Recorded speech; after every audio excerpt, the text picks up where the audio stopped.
President of Kazakhstan, Kassym-Jomart Tokayev, at the invitation of the Emir of Qatar, will attend the Doha Forum 2024. He confirmed his participation during a phone call with Sheikh Tamim bin Hamad Al Thani late last week. The leaders discussed enhancing Kazakh-Qatari cooperation in trade, economic and investment sectors. The 22nd Doha Forum, scheduled for December 7 to 8, serves as a platform for dialogue among global leaders, politicians and experts to address pressing global challenges. This year's theme, the Innovation Imperative, will focus on how innovative approaches can help resolve key global issues, including geopolitical tensions and global security.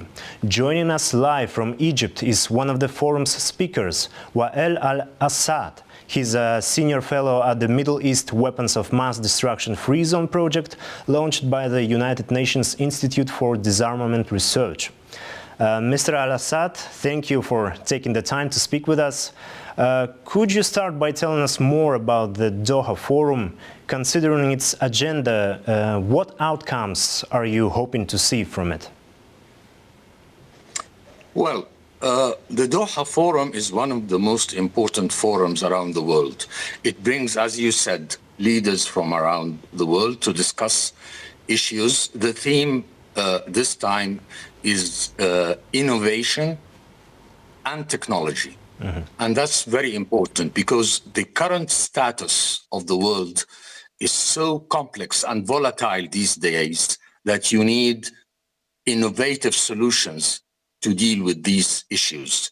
The common and used solutions that were acceptable in the last 30 years does not work anymore in this volatile environment. So when we say innovation and technology, that reflects in all spheres of life, from armament to the environment. And hopefully, it's also an opportunity for people to meet, exchange ideas in the corridors, have meetings, and maybe find solutions to insolvable issues. With your experience in disarmament and regional security, what do you think of the security system in areas with long-term humanitarian crisis?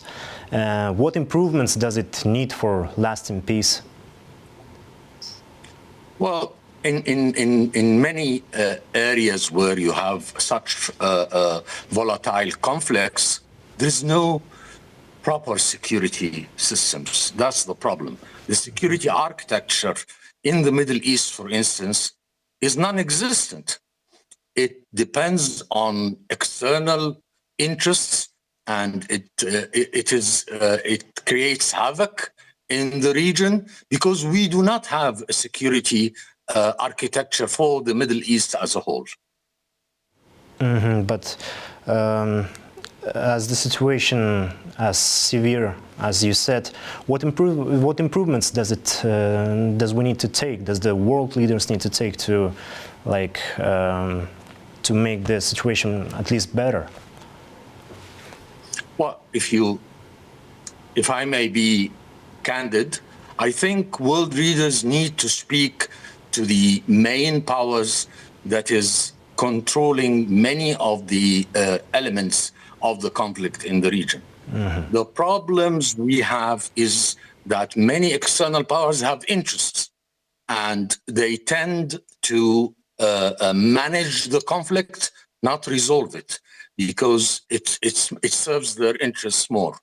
One of the main issues that I think it should be done is that world leader would put some sort of a serious discussion with the US administrations, who is involved in all the conflicts in the Middle East, for instance, where they are not trying to solve it as much as manage the conflicts which is causing a lot of civilian harm, a lot of casualties, and a lot of also bad blood between the nations of the region.